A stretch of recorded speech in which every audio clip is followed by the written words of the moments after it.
Bhagavatam explains that this is the divinity of the is that he is not, although he is in contact with matter, he is not influenced by it. He is not attached in the material sense.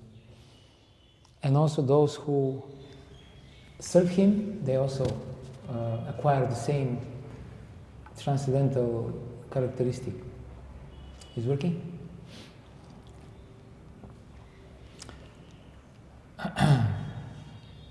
So, are you like an ordinary person who, after having fallen, Hare Krishna, into the transformation of gunas, by becoming involved in battles between the devatas and demons, accept their happiness and distress as your own by becoming dependent on them after showing them mercy? Or are you like a self-contented soul, seeing all things as equal? We do not know. So here is the dilemma. Are you like an ordinary person who has fallen into the transformation of the gunas? That means, Hare Krishna, the gunas are constantly fighting for supremacy, and our consciousness, when they transform, sattva transforms into rajas, and then rajas transforms into tamas. During the day, in the first muhurtas of the day, before sunrise, this is the sattvic time. But then, gradually, when the sun rises, then Rajaguna kicks in. And then, after we are very active and then we become tired, then Tamaguna appears, and then we are happy, because at least we can take a little rest. Right? Otherwise, if you're constantly in some rajasic state and the body is tired, but the mind doesn't allow the body to rest, so it's not good either. So we become transformed, our consciousness becomes transformed because the gunas around us, they transform. But Krishna is not like that. So he's involved, but he is aloof at the same time. So, and then are you like the self-contented soul, seeing all things as equal? That means the Lord is Atmarama. He is self-satisfied. But if he is Atmarama, why is he involved with his devotees? That's the question. Okay, you say he is transcendent, but if he is transcendent, why is he involved in the material affection, love for his devotees? Yes. But he is self-sufficient also. And still he wants to interact with the devotees. So all these seemingly contradictory characteristics are discussed now. Okay, it has just been stated that the Lord protects the universe. Even that is hard to understand. That is expressed in this verse. So we say God protects the universe, but this is difficult to understand. Are you like Devadatta, an ordinary man who becomes absorbed in ideas of friends, neutrals, and enemies for building a house or acquiring land, and who consequently experiences suffering and happiness as a result of his sinful or pious actions? In protecting the universe, do you accept as your own the results in the form of happiness and distress actually created by the devatas, being controlled by them after showing mercy to them, after falling into a transformation of gunas, becoming involved in the form of battles between the devas and the demons? So here's the first scenario. The Lord is involved, he likes the demigods, he gives them mercy, and he dislikes the demons. And he becomes involved in these interactions, and he has friends and enemies. Or do you, of tranquil nature, enjoying in the self, remain without accepting what happens? remain without accepting that happiness and distress, being merely the witness, without deviating from your spiritual energy. We do not know. So the demigods themselves are confused. And here they are talking to the Lord himself. So they see the Lord and they're still confused. O Supreme Personality of Godhead, all contradictions can be reconciled in you. This is the famous verse. It's one of the verses we're supposed to memorize from Bhagavatam. O Lord, since you are the Supreme Person, the reservoir of unlimited spiritual qualities, the Supreme Controller, your unlimited glories are inconceivable to the conditioned souls. Many modern theologians argue about right and wrong without knowing what is actually right. Their arguments are always false and their judgments unconclusive because they have no authorized evidence with which to gain knowledge of you. So this is so important. All these modern theologians mentioned here because they don't accept the Veda, or they accept only partially the Veda. Just like the Saddarshana schools, they accept nominally that their pramana is the Veda, but they accept only this part of the Veda which suits their philosophy. This part that can easily interpret in their own way, how they like it to be. They don't deal with the whole body of Vedic knowledge. Only Karma Mimamsa and Vedanta comment on broader range. Vedanta, of course, it's us, so Vedanta Sutra is written by the Lord himself. So they don't have the pramana. They are speculating about the Lord without accepting Lord's own words which describe him. This is their position. And other religions which are outside of the Vedic context, for them this is even more applicable. Because they try to speculate about the Lord. They know that there is Lord. I mean, some of them even say he is a person, but I have no idea about the personality of God. As Svatma Maharaj wrote, every year there are thousands, hundreds of thousands of books that are printed and published, and in many of these books it is even accepted that there is God and he exists, but God does something much more than he simply exists. There's much more things in reality, in the God's reality. So if you cut off your access to the pramana, to the proof, then you have to speculate. And then these people, because they are not pious enough to accept the original knowledge, they accept only some partial representation of it, and this partial representation is incomplete. They have to fill up the gaps by their own speculation. So therefore, their arguments are always false and their judgments unconclusive because they have no authorized evidence with which to gain knowledge of you. Because their minds are agitated by scriptures containing false conclusions, they are unable to understand the truth concerning you. The minds are agitated by scriptures containing false conclusions, that Krishna is impersonal, that material energy is the material cause of the universe, that there is, for example, so many of those. Purusha and Prakriti, the conscious living entity, and the material nature, they are the two primordial, not elements, but substances, original causes of everything.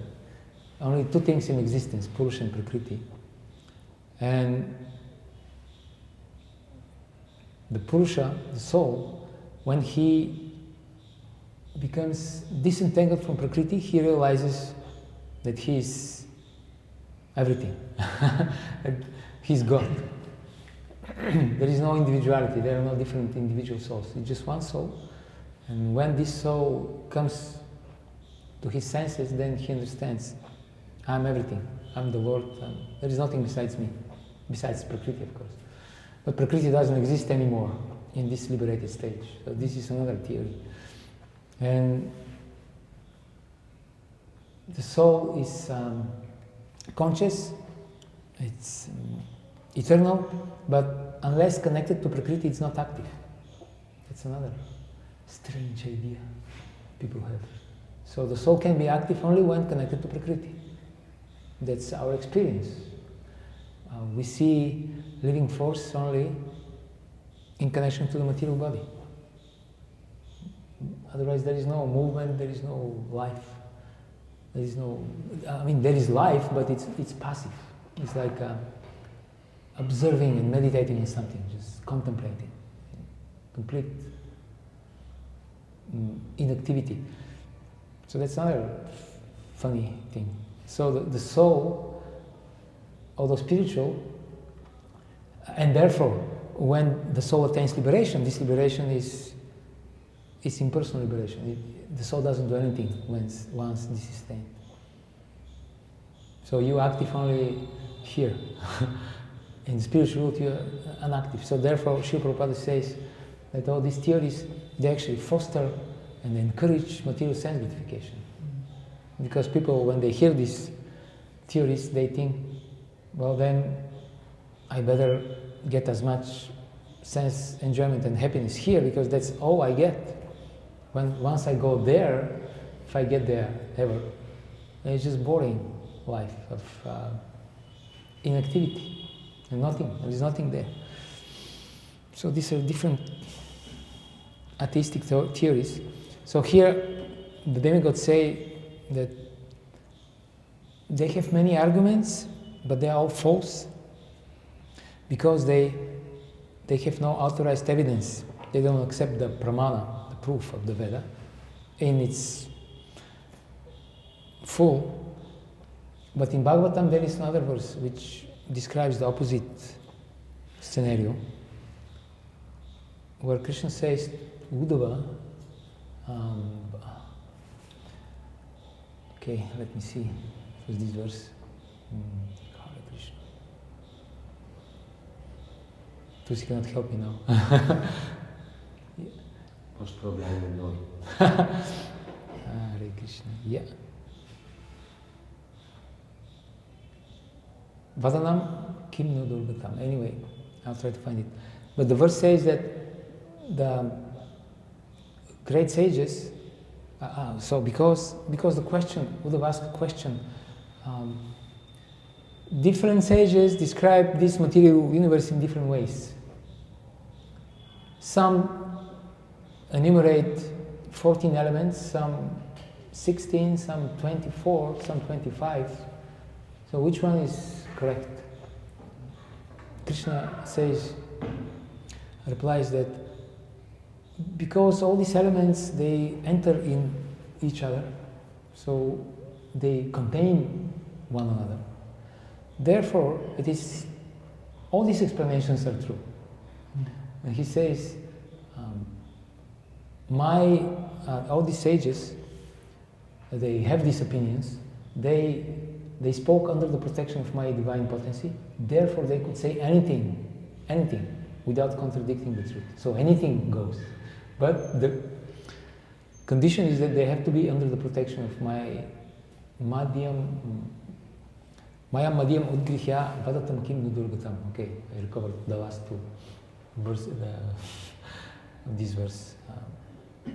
But these people, they don't have this luxury, because they don't accept the pramana of the Veda, and therefore they're on their own. They are not under the protection of the divine energy. Mahatmanastumam parta. They're under the control of the illusory potency. Therefore, all their judgments are wrong. Okay.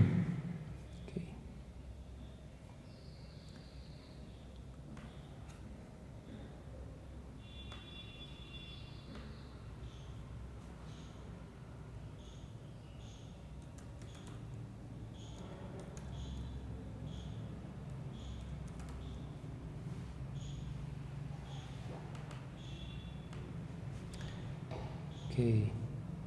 Shri Bhagavan Vacha Yuktam Chasanti Sarvatra Bhasante Brahmanayata Maya Madhya Mudgrihya Vadatam Kim Nu Durgatam.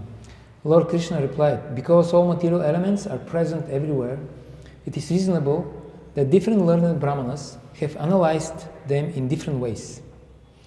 All such philosophers spoke under the shelter of my mystic potency, and thus they could say anything without contradicting the truth. Yuktam chasanti sarvatra. Okay. Furthermore, because of polluted eagerness to arrive at the right conclusion, their theories are incapable of revealing you, who are transcendental to their material conceptions. This is also very important. So what is this polluted eagerness to arrive at the right conclusion? How do you picture this? What is this? Polluted eagerness to arrive at the right conclusion. They want to become famous. They want to prove that their own mental speculation reveals the absolute truth. But this is polluted because it's based on ignorance, on ego, on false ego. And the Lord is transcendental to these material conceptions. This reminds me about one German philosopher who, maybe I spoke about this already, but anyway, just something that really made an impression. One philosopher who wrote that, let's imagine that the absolute truth is a woman. Have we spoke about this? He says, this is the beginning of one of his works. This is the first paragraph of the book. It starts like this. Let's say that the absolute truth is a woman. Then, if this is so, isn't it logical to assume that because all these philosophers, sages, learned men, because of their well-known incapability of dealing with women, because they're socially awkward people, and because of their awkward pushiness, that's what the demigods say here, because of polluted eagerness, so they're very pushy and very awkward, and in general they don't know how to treat women, isn't it? And also, all this lack of qualification. So isn't it, so if the supreme truth is woman and these people don't know how to treat women, isn't it logical to assume that they have not understood the absolute truth? And because the absolute truth refused to reveal herself to them and married them.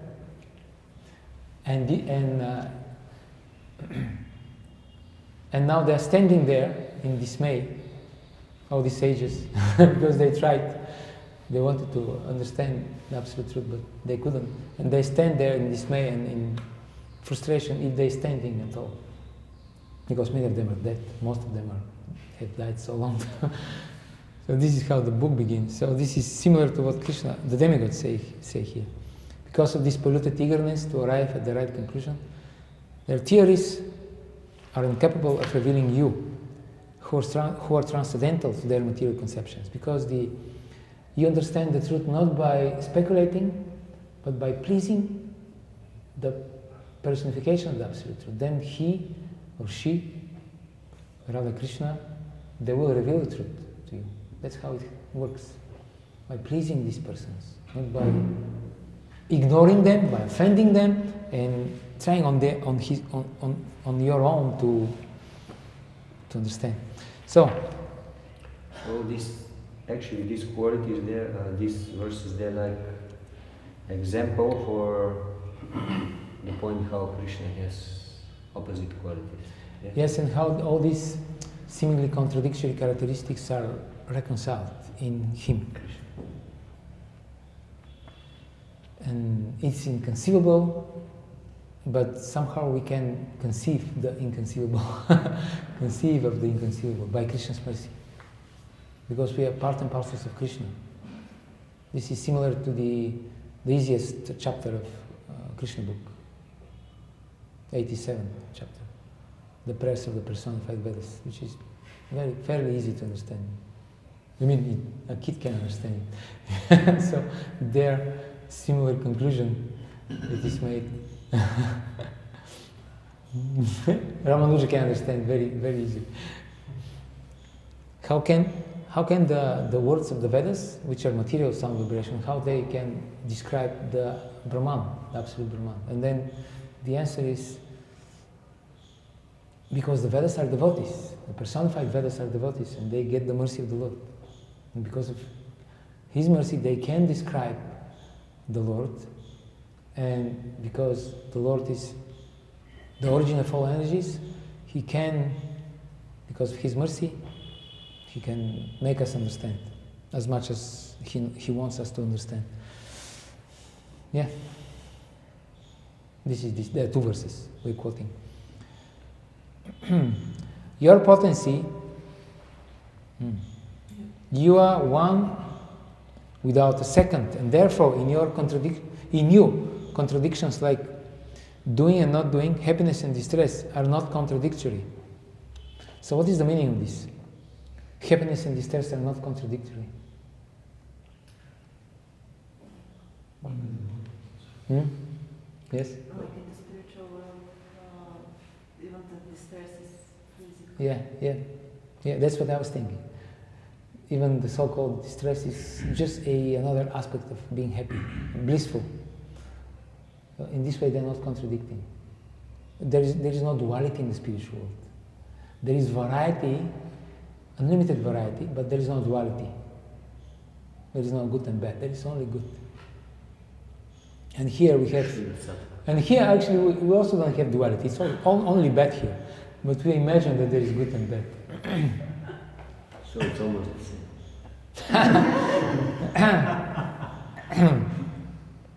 It's almost the same, but we prefer to be there because it's the same anyway. Let's go there. It doesn't matter. Your potency is so great that it can do and undo anything as you like. With the help of that potency, what is impossible for you? Since there is no duality in your constitutional position, you can do everything by the influence of your energy. A rope causes fear for a bewildered person who considers it a snake, but not for a person with proper intelligence who knows it to be only a rope. Similarly, you, as a super soul in everyone's heart, inspire fear or fearlessness according to one's intelligence, but in you there is no duality. Just like in Bhagavad Gita, when the Lord shows His universal form, what happens? The demigods and the sages, they offer prayers, and the demons, they run away because they're very afraid, out of fear. But this is the same Lord. So He, by His own Swarupa, He inspires different reactions in the people, but this is not His fault. He's not involved in this. It is not that because I don't like these people, therefore I will scare them away, and I like this, I will appear in a special form for them. No, He appears as He is, and just people react in different way because of their own free will. And therefore Arjuna, when he sees this, he says, oh, this is rightfully done. But the demons are afraid of the Lord, and they run away, and the devotees, they are attracted to the Lord. And they offer prayers. This is correct, this should be like this. Arjuna, this is Arjuna's assessment to the situation. It should be like this. Sounds about right. It should be like this. I have experience with some persons who once they saw Lord Jagannath in the temple and they became very afraid. They were genuinely scared. They thought this is some idol, black idol, who is evil. And they never came back to the temple, as far as I know. These people. And these people are close to me. I kind of like these people. but you don't know. You see with material eyes, you don't know what is in the heart. And in the heart are some demoniac tendencies. To be afraid of the Lord is demoniac. Yes. In others, when they see Lord Jagannath, like with a huge smile, they say, "Wow, he's so happy." Like they react in completely different way. They see Lord Jagannath, and it feels like Lord Jagannath wants to embrace them because he's reaching out with his hands, and the heart becomes very enlivened, warm. Different reactions, opposite reactions. In the same way, when we preach Krishna consciousness and we are actually repeating with faith and conviction and hopefully some realization what Srila Prabhupada says, what Krishna says, then what happens? Then people are reacting in different way, and then we can see clearly who is who. There are people who are very envious, and there are people who are okay, and some people are even attracted. So Shabda, because Shabda is not different from Krishna, also has this potency to draw the borderline between devotees and demons, Sura and Asura. And Harinam also. Harinam, same thing. It's quite. Therefore, some devotees don't like to go on Harinam, I guess, because it's too direct. One of there was one shastra which was saying that when we go on Harinam and the mridanga, boom, boom, this sound of the mridanga, the open sound from the left side. If you are right-handed, this is the left side. So this sound signifies woo to the demons. Woo, demon. So therefore they don't like it so much. You see? When they hear this, they are agitated. Again, these devotees are coming. It's very direct. So then if we preach, but then there is no distinct reactions, then maybe we're not delivering the information as it is. Maybe we are tiptoeing, maybe we are watering it down. Maybe that's not the real thing. There should be some, not that we want to have some negative reaction, but normally it should be. We don't want to provoke it, but it naturally happens. In these verses that Vishwanath writes about the Gita, in the conversation between Krishna and Arjuna, at one moment Krishna tells Arjuna, because Arjuna is like, I don't want to get engaged in the war, because what will people say about that? They will see that. And Krishna is telling him straight to his face, but these people are less intelligent than Arjuna. And why do you care about what less intelligent people? Yeah. Yeah, I remember that. Mm-hmm. There was this cassette tape by Purna Chandrapur. Mm-hmm. Yeah, this was so good. I was listening to this many times. So, yeah, therefore this idea of just fitting in the karmic society, just kind of disappearing there, merging with them. Because we want to please them.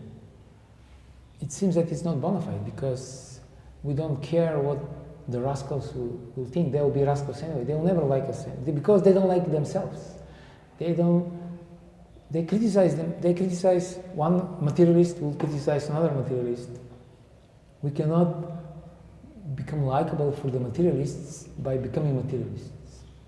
They will still dislike, because they dislike the other camp. There are so many different groups in the karmic society, and they hate each other. So by becoming one of them, they won't like us. But what will happen? We will lose our identity as devotees, at least as upward in sampradayik devotees, and we won't gain anything. Maybe they'll tap us on the shoulder, like there was recently during the COVID era. There was some devotees, they earned a badge, some award from the government, one of the best in following the COVID restrictions. That's a disgrace for us. It's a disgrace. We should not earn this. If we are following our tradition, we should not be earning these things. I mean, I'm not saying we should break the law or anything, but these are different worlds, and we don't want to fit in. Srila Prabhupada didn't come in the West and with the desire to fit in the New York lifestyle. He came to, okay, now it's very important what I'm going to say. Why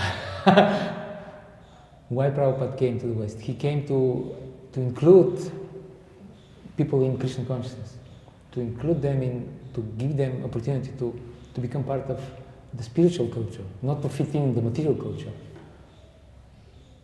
So.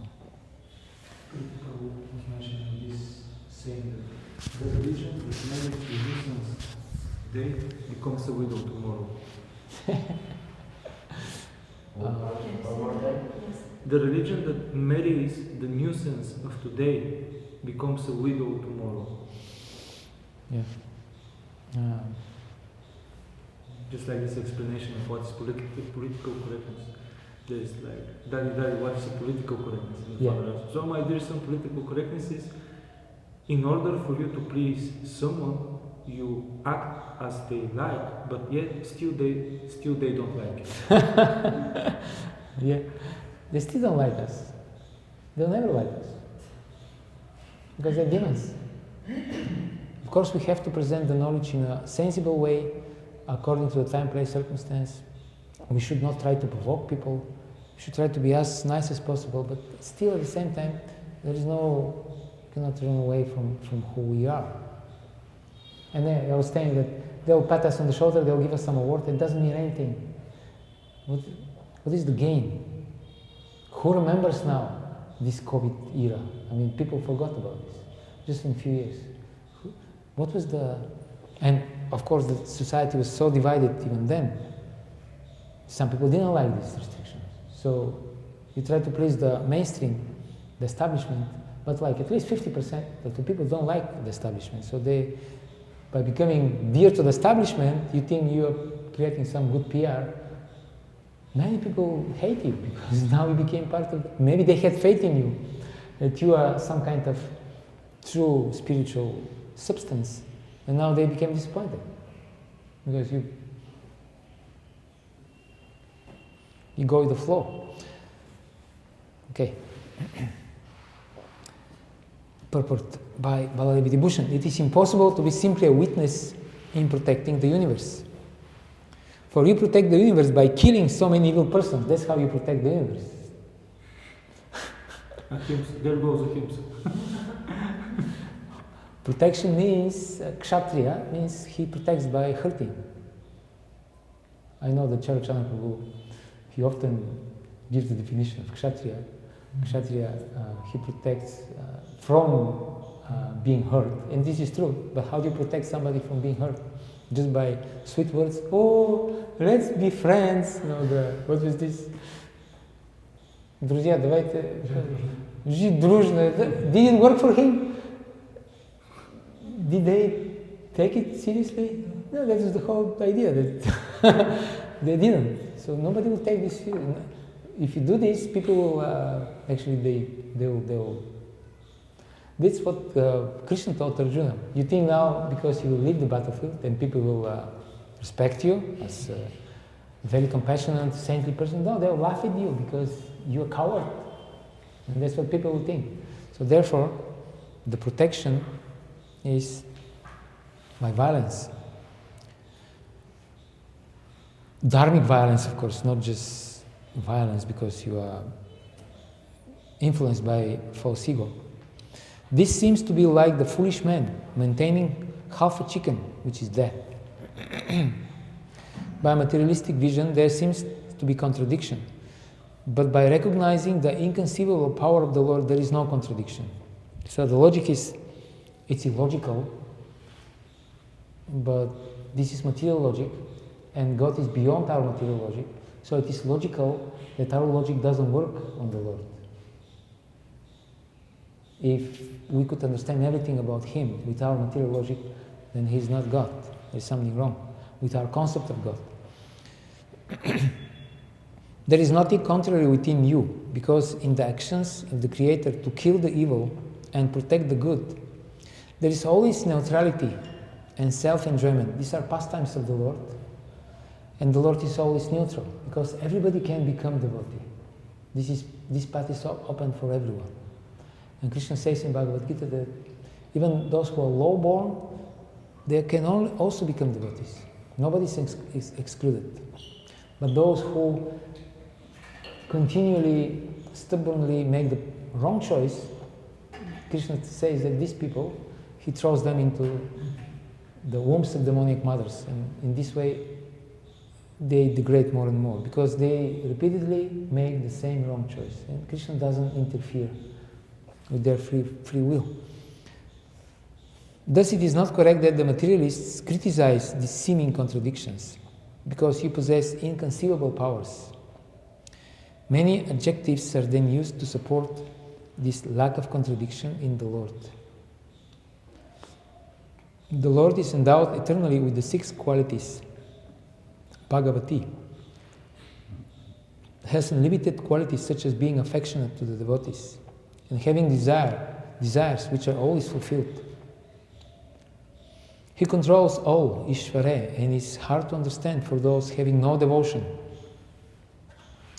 Anavagahya Mahatmye. Because his desires are easily fulfilled, he does not have fatigue in creating the universe. So what then, the story that the Lord took rest? But the rest is also pastime. It's not that he's tired, it's just pastime. Now I'm resting. Yeah? You want to say something? Yeah, that when he appears, it's evil, when he creates, it's evil, when he destroys, it's evil, when he disappears from the world, is also evil. But when Mahaprabhu gave good kicking to Advaitacharya, at one point he became a little fatigued by this heavy work. But it's also pastime. Because he has absolute control, he punishes the disobedient. Because he is affectionate to the devotees, he kills those who hate the devotees, so don't hate the devotees. You get killed. Because he has absolute control, he punishes the disobedient. Because he is Bhagavan, he is eternally engaged in pastimes and completely detached from all material objects. Thus he cannot have any bad qualities, because bad qualities appear from attachment to material objects. There you have partiality, envy, lust, anger, because you want to enjoy something, and then all other entities around you, they become necessarily your enemies unless they help you in this enjoyment, which is rare. Who wants to help you? Everybody wants to enjoy the same thing, so they become enemies. Then you treat them as enemies, and then therefore in the very beginning of Bhagavad Gita defines this concept of friends and enemies, and this is the root cause of all violence. Dhritarashtra, he says, Mamaka Pandava, mine and the Pandavas. So he makes a distinction. These are my sons, and these are the competitors. Better get rid of them.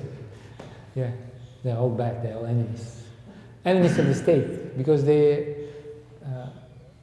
prevent me from enjoying my senses the way I want to.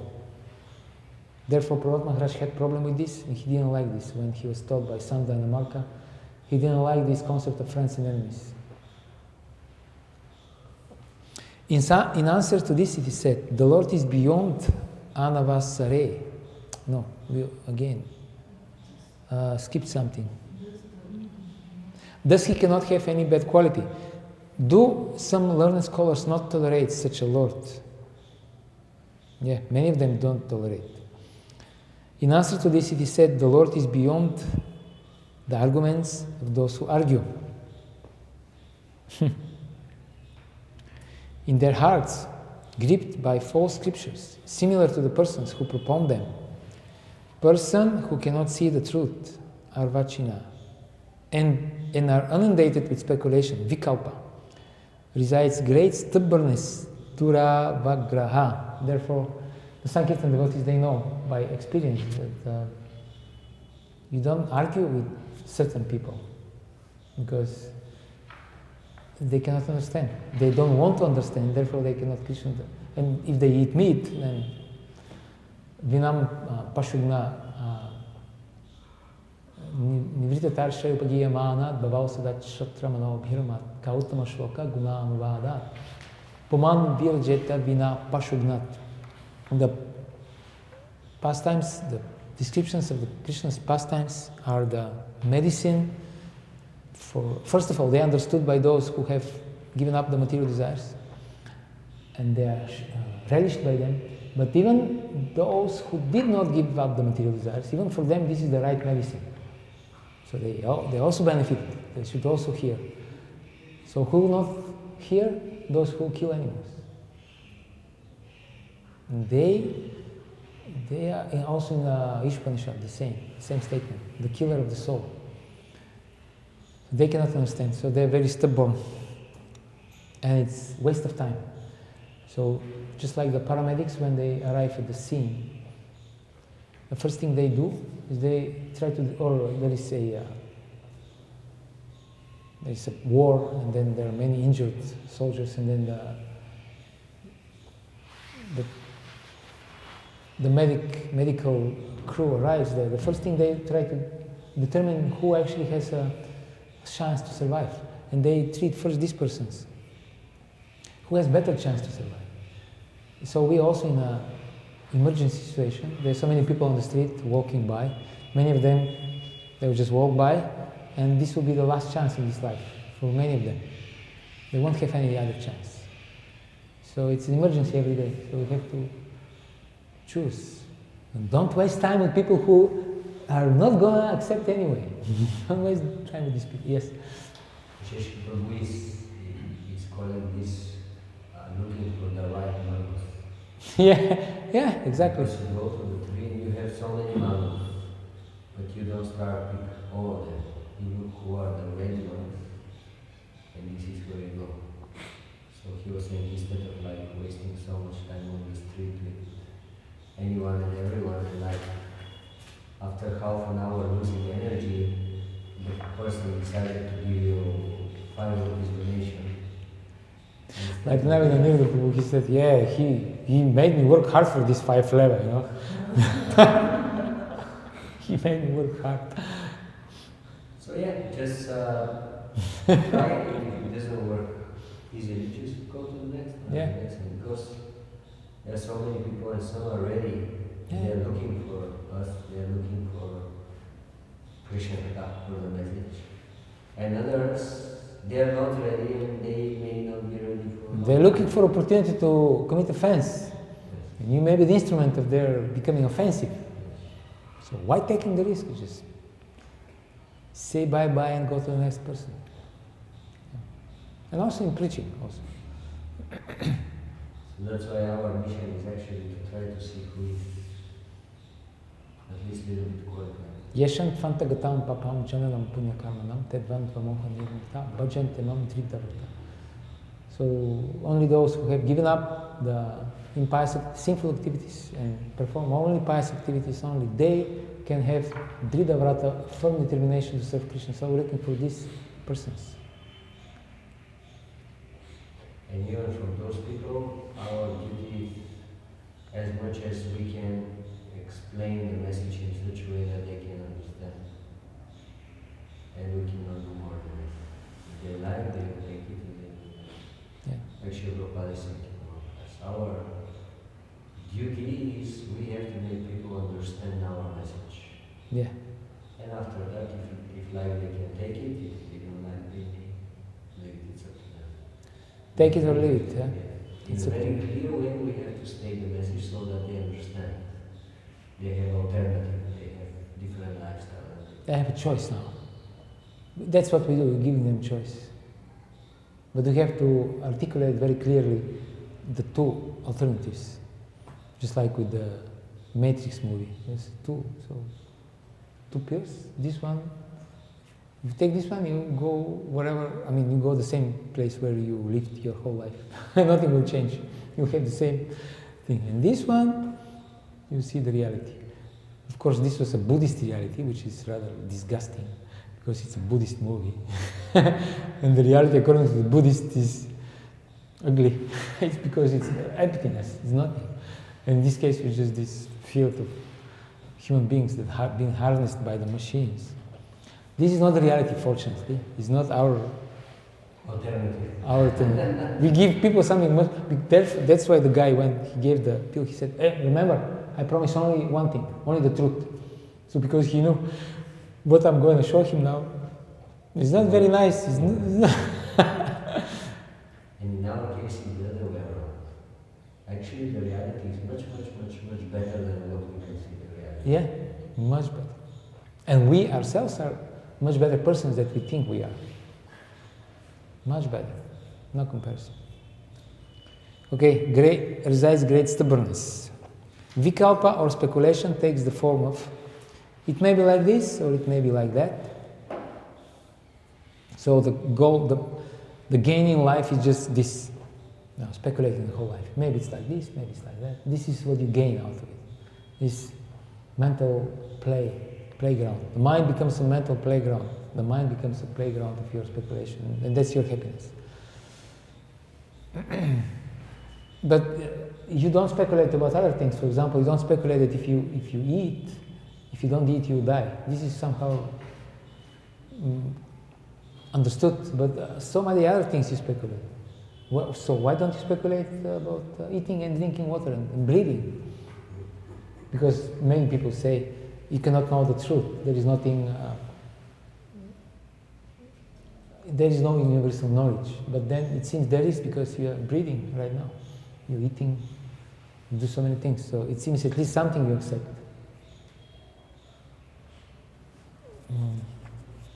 Okay. Vitarka or conjecture takes the form, is that correct in this case? So this is now a application of knowledge. So you accept the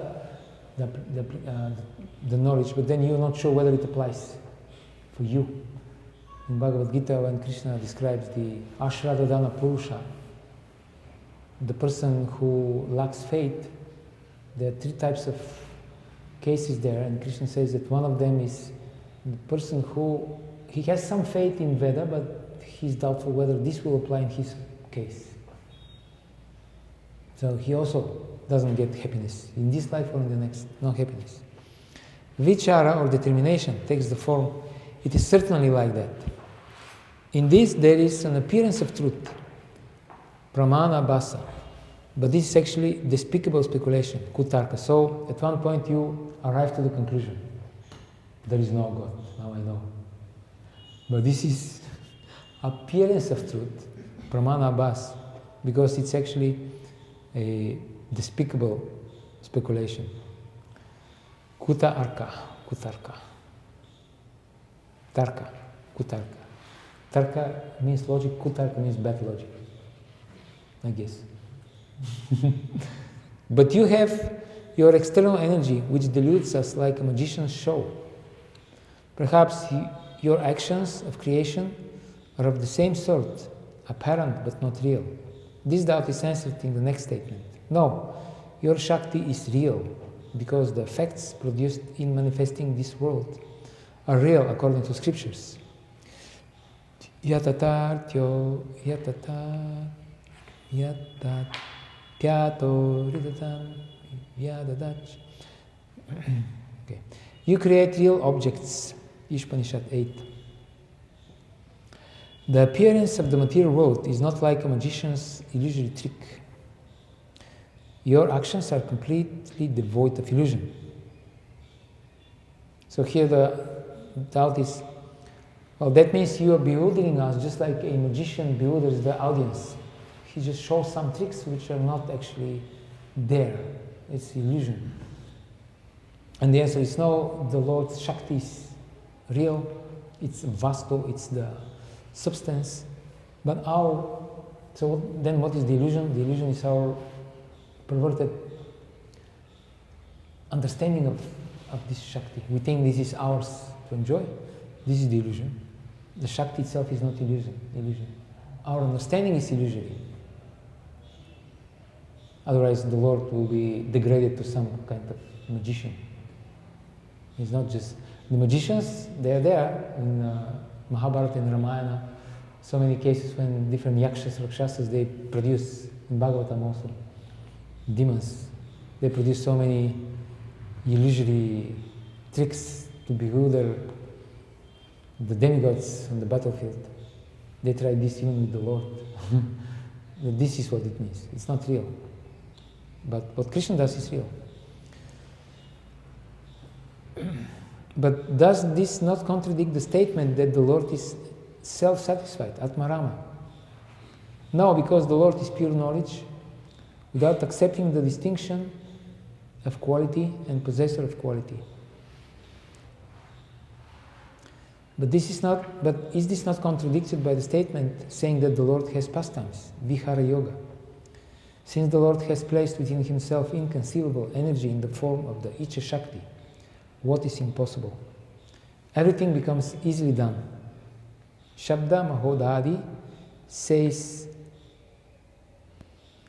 Atma Maya means, I didn't get this one.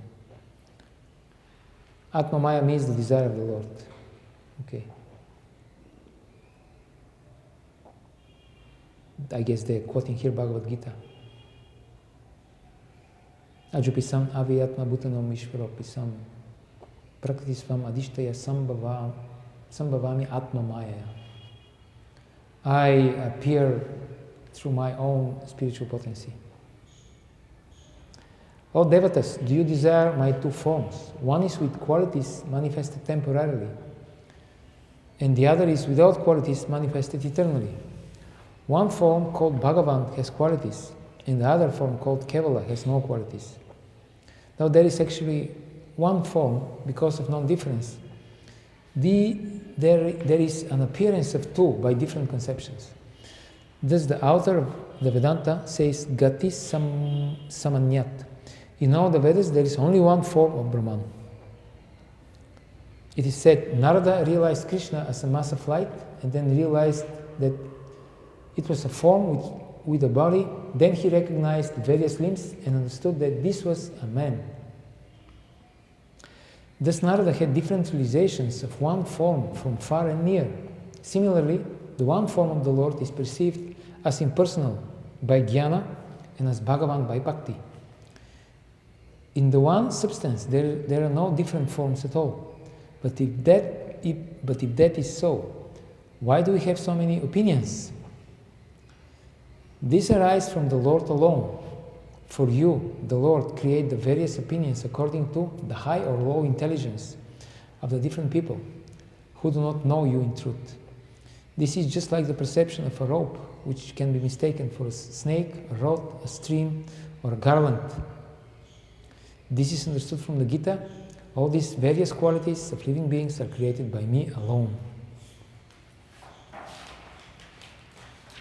So this verse is 10.5.